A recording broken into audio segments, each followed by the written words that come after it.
In 2001, a framework for security and counter-terrorism campaign was adopted at a summit in Senegal known as the Dakar Declaration. At the summit, African heads of state expressed serious concern about the development of terrorism, which still constitutes an unacceptable infringement on human rights and democracy and a threat to world peace and security. 20 years on, several countries that signed this declaration are merely surviving the myriads of security threats, with some currently under military rule. Welcome to In The Sahel, WADR's security program that delves into the heart of the security crisis, telling the stories and strategies to shape the region's response to pressing challenges. I am Abdullahi Hassan, your host. Last week's edition of the program was on the Accra Initiative, and this week we'll be looking at the 2001 Dakar Declaration, the motherboard of all regional security cooperation. To discuss this subject are two security experts, Dr. Steve Okori from Nigeria and Adib Sani from Ghana.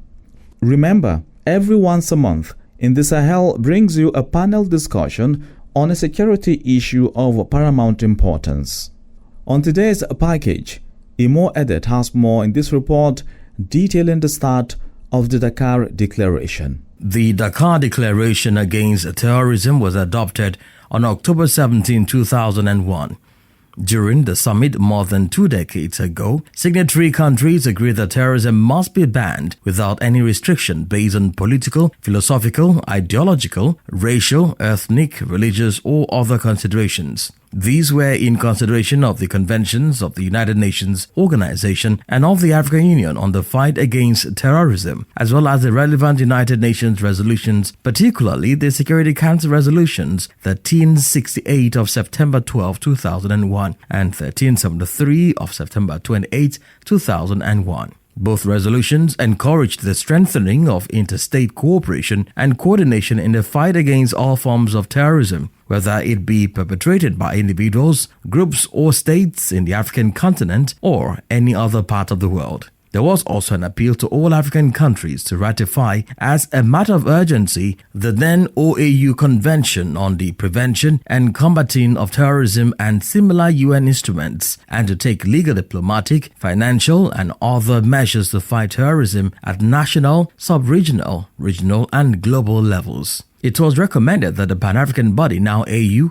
convene an extraordinary summit to discuss the progress so far made in Africa in the fight against terrorism and to ensure that the post-September 11, 2001 World Trade Center bombing and their consequences have the least possible adverse impact on the development of Africa, in particular on the implementation of the New African Initiative. Recall heads of state and government and representatives from Algeria, Djibouti, Egypt, Equatorial Guinea, Gabon, Burundi, Morocco, Tunisia, Uganda, Sudan, Cameroon, Libya, Comoros, and Chad were present. Countries from the West African sub-region that participated in the summit include Cape Verde, Burkina Faso, Cote d'Ivoire, the Gambia, Ghana, Guinea-Bissau, Mali, Mauritania, Nigeria, Senegal, Sierra Leone, Togo, and Benin. Imo Edet reporting there.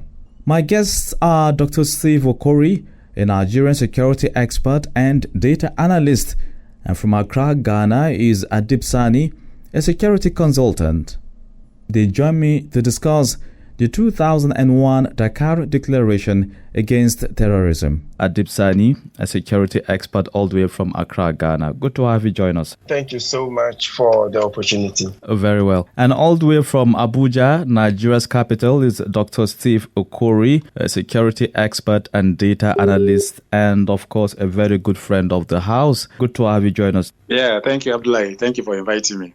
So today we're going to have a very insightful discussion to analyze the Dakar 2001 Security Declaration. It's over 2 decades since that declaration was signed by a number of African countries. And we can say for a fact that that declaration is the mother of all security joint cooperations. We can talk about the G5 Sahel. We can talk about the Accra Initiative. We can talk about the MNGTF. But then, let me quickly start with you, Adib Sani. 2 decades down the road, what can you say about the Dakar Declaration? The Dakar Declaration was in response to a major terrorist attack in the U.S. On September 11th, 2001. And so we had other declarations with other regional and sub-regional groupings across the world, because that was when the whole world was awoken to the threat of terrorism and the impact they can have on their populations. It was a group of countries coming together to basically say that, hey, we are committing to countering the threat of terrorism and would work to go together in a concerted manner to deal with the threat. But it is sad to say that since 2001, what we have seen, despite the declaration, is a scourge in the number of attacks in these countries. Just recently, there was an attack in Burkina Faso in which over 200 civilians were killed.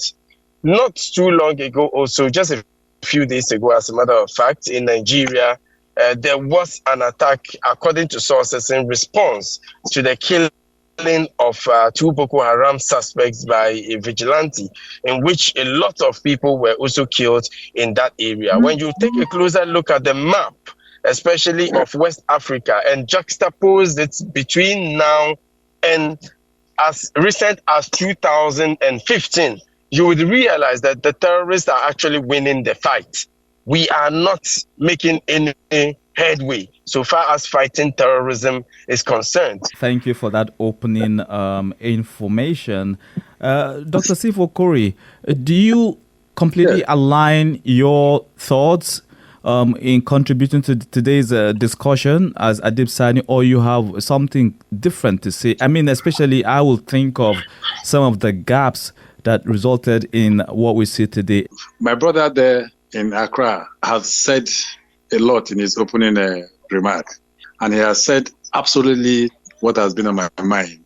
We haven't seen any improvement or progress against the fight against terrorism in Africa, even in the West African sub-region. You mentioned Nigeria, where about 34 persons were buried, and there's a lot of information around there. You know, we have a problem with data in Nigeria. There's data that about 100 persons were killed, but the government is saying it's 34 people. So that is already a challenge on that part. Now, the point I'm trying to make is that countering terrorism in this part of the world is not a small venture. It's a huge, complex endeavor that needs the collaboration of countries that they are either in the African Union or the ECOWAS sub-region. We have allowed a whole lot to happen. We have allowed politics come into the business of security, where manner appointments are made in offices that has to do with security. For instance, in Nigeria, appointments of ministers in the Ministry of Defense, Minister of State Defense, the Minister of Police Affairs, the Minister of Interior.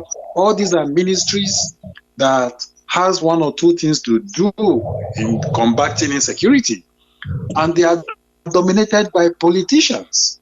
So if we don't see that we do the right thing, just the way my brother there said, we cannot continue to do the same thing and we expect a different result. The fact is, terrorism is ideological, and combating or confronting these terrorists is an asymmetric warfare. What that means is that you don't know who the enemy is or who the enemies are.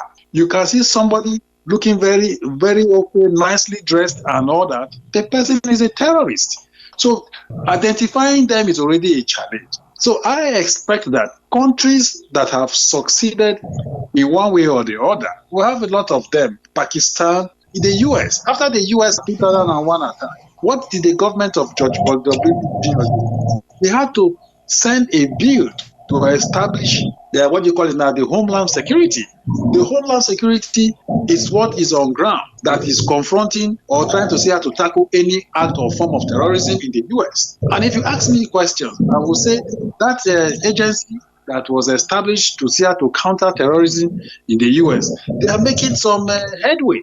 Now, in Nigeria and in the African continent, how many countries have come out to say, okay, let the police be at a corner. Let the military be at a corner. Let us see how to create an agency that will handle us, we will saddle with the responsibility of handling anything that has to do with terrorism. The military were aware that they are supposed to come in when there is war, protect our territorial boundaries and all that. But fighting asymmetric warfare, I think it needs a special training. People with special skills are people that are supposed to be hired or employed into an agency of government to see how to go about it. Adib Sani, you heard very well from Dr. Steve Okuri, his contributions or submissions regarding that discussion. And in addition to what you said, he actually talked about data collection, the fact that today security has been politicized, and of course, lack of synergy or coordination among the different security agencies or organizations in combating terrorism. But how about the fact that there is this gap in regional cooperation or cooperation among the different countries in combating terrorism? But before I come to that, listening to Dr. Steve, he spoke about the homeland security in the U.S., which has worked to prevent another 9/11 from happening in the U.S. over the years. In Ghana, we have the National Counter-Terrorism Fusion Center, which is also working to prevent any such attack from happening in Ghana. Over the past few years, we've had a lot of cooperations amongst countries to counter terrorism. We've had the G5 Sahel, we've had MINUSMA, we've had Bakan, a whole lot of them, including the Accra Initiative, which is made up of Ghana, its neighbors, Mali, and the rest. And it's extremely critical for countries to cooperate with each other to fight it. Because the thing about terrorism is it knows no boundaries, okay? So if Ghana gets it right, and Nigeria doesn't get it right, it defeats the efforts made by Ghana. So there's the need for regional cooperation and, of course, sharing of intelligence, joint training exercises and all that. I'm looking at the list here of the countries that were signatory to this declaration. Among them right now, Burkina Faso, Mali, Guinea, they are all under military rule. But then you have Togo, Benin, Uganda, Cameroon, Sudan, Chad, all of these countries, Cote d'Ivoire, even some parts of Ghana, some parts of Mauritania, and even Senegal have one time or still continued to this point suffer from different forms of insecurity. And my question to you today will be Libya. What impact did the fall of Muammar Gaddafi had in destabilizing the region? Yeah, of course, you are aware that Libya, under the reign or the rule of Muammar Gaddafi the late, you agree with me that Libya had very serious role that they were playing when it had to do with insecurity, especially in the African country. But after the fall of Muammar Gaddafi, of course, you are aware that weapons, arms and ammunition is now beginning to come in from Libya. All the arms and ammunition they stockpiled then under Muammar Gaddafi, it was let loose. And criminal elements started harvesting those arms and ammunition and all that. So the fall of Gaddafi contributed immensely to the insecurity that we're experiencing in the African continent as we speak. Of course, I don't want to begin to pause about what Gaddafi did and the role that he played within the African continent to see that insecurity did not go beyond what we were seeing there. The Dakar Declaration was in 2001, but the peak of Boko Haram started in 2014 when Nigeria was listed as a terrorist nation and all that. We made it look as if it was politics. But today, look at the effect of terrorism in Nigeria. Nigeria is the largest black African nation in the world. So just the way my brother just said, if they do what is right in Ghana and Nigeria does not do what is right in Nigeria, it means all the efforts Ghana has put, it won't make any sense. It will be effort in futility. So it calls for a whole lot. Adib Sani, back to you this time. Do you want to add to what Dr. Steve has said? The thing is, there is no military solution to any security issue in any part of the world. Okay, the Taliban, America fought them for so many years used all manner of military arsenal, including the mother of all bomb, they call it. But in the end, what happened? The US left. Okay. We need to look at the issue of terrorism holistically. Okay. And you'd realize that there is absolutely no way we can win the fight on the battlefield. Terrorism, to a large extent, is a product of misgovernance, a product of a failed state. And that is exactly what we are witnessing now. Okay. The terrorists are able to take over territory, establish their own form of legal or jurisprudence, impose taxes, and provide services that the government itself is unable to provide their people. So in the end, the terrorists don't just win territory, they win the hearts and minds of the people. So this brings us to the issue of human insecurities. Talk about corruption, issues of the environment, joblessness, people not having access to basic necessities of life, issues of abuse of the rights of the people. All of it is what comes together to form that demon called terrorism. And until we make a deliberate, conscious attempt to address those structural, socio-economic, and geopolitical deficits in our societies that breeds terrorism, trust me, we can even drop an atomic bomb. It will not be enough to stop terrorism. I feel this is a multidimensional issue that requires a multidimensional approach to deal with. And that is what I'm not seeing. And the saddest part of it is the fact that some governments are using fighting terrorism to actually make money. So you have a lot of these splintered, disorganized, disjointed, confused, and diffused groups all over.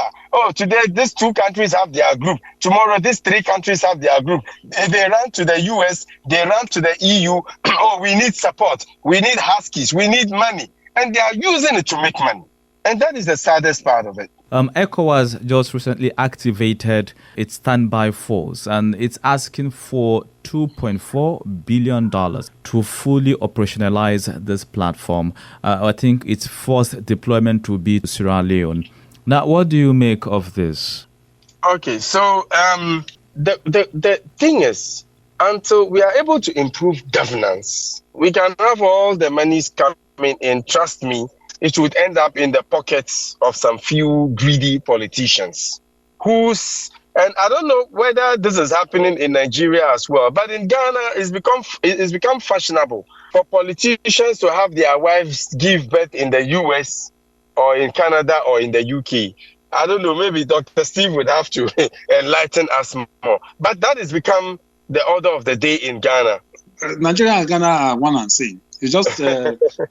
from Lagos, I can walk into Ghana. That's the implication. We begin to ask questions. What is wrong? Africa is blessed with a whole lot of abundant resources, But what's the problem? And the problem is political leadership. Let me not let you drive too far.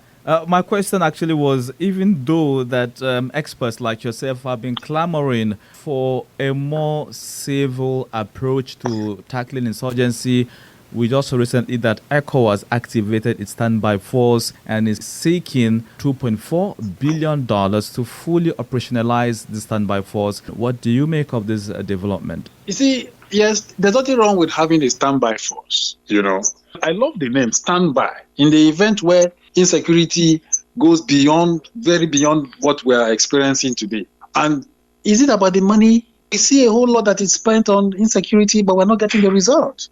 So since 2001 that declaration was signed in Dakar, what impact has that declaration made? Rather, it is escalation. So I think that there's a different way we should go about it. Yes, we need finance, because anywhere in the world in tackling or combating insecurity is not cheap. You must need resources. You need finance to be able to counter or combat insecurity. But right now, there's resources that they are asking for $2.4 billion. Such resources, will it be judiciously used for the purpose? Because we're talking about corruption here. My brother there talked about corruption. Corruption is everywhere. Corruption knows no other region. So these monies, when they are put together, people from the different countries within the African continent or ECOWAS, they are going to come together to see how to see that the money is judiciously used. Will it be judiciously used for the purpose? Or it will be one and same, the same way the money came, that same way the money will go. I think that there should be a monitoring team, people with integrity. Do we have them? Because for me, integrity is doing what is right when nobody is watching you. Your conscience is there to judge you. Your conscience is there to judge you. If you are doing the right thing, your conscience knows. If you are doing the wrong thing, your conscience knows. So if the money will be judiciously used for the purpose, I think it will go a long way in achieving results. But this part of the world, corruption is endemic. So I think that there should be a framework where monitoring these resources to be seen to be used for the purpose. Because $2.4 billion is not small money. I think beyond using the standby force, there's a whole lot that we need to do. My brother said it there. There was recently, 2 weeks ago, maybe a month ago, there was a protest here in Nigeria. End bad governance, end bad governance.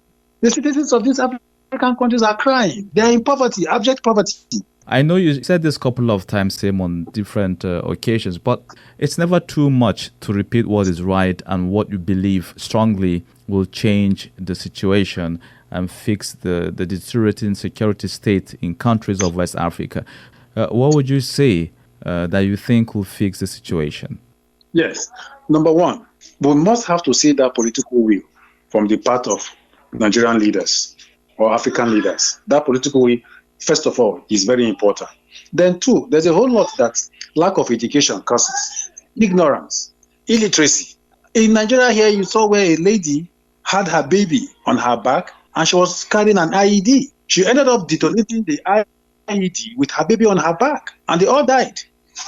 So such a woman, what was it that the Boko Haram members told her that she had to go and do that? For me, that was ignorance. Because she wasn't aware, she wasn't informed. So there's a whole lot that the government of Nigeria and other West African countries and African countries needs to do. The level of illiteracy in the African continent is so high. And I think there's something that they need to do in that regard. Because if somebody is informed and you don't expect the person to go into such act, I cannot go and begin to wear something that I know that at the end of the day, my life is gone. So I think the government needs to do a lot in terms of sensitization. It mustn't be school.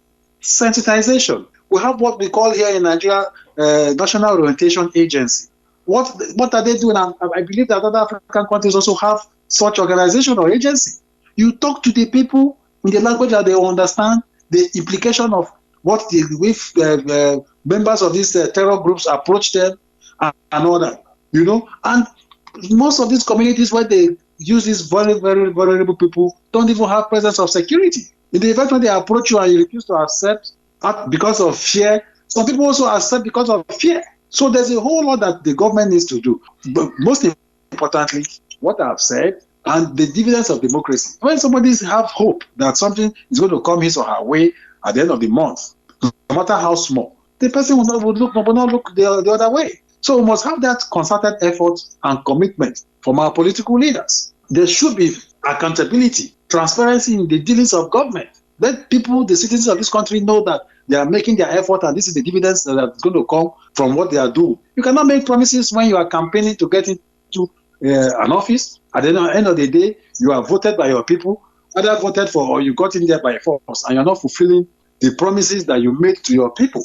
So there's a whole lot that we need to do as a country and as a continent. Dr. Steve Okori, a Nigerian security expert and data analyst, and Adib Sani, a security consultant in Accra, Ghana, have been my guests on this edition of In the Sahel, looking at the 2001 Dakar Declaration.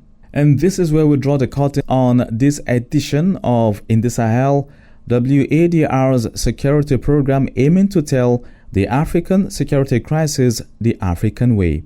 Thank you for listening, and many thanks to my guests and colleagues for their contributions. Join this frequency, 94.9 FM, West Africa Democracy Radio, every Friday at 7:30 a.m. and the same day at 6:30 p.m. for the real podcast. Also, interact with us via social media platforms X, Instagram at WADR News, on Facebook at WADR English Service and YouTube at WADR. We also stream live on WADR.org. I'm Abdullahi Hassan. It's a bye for now.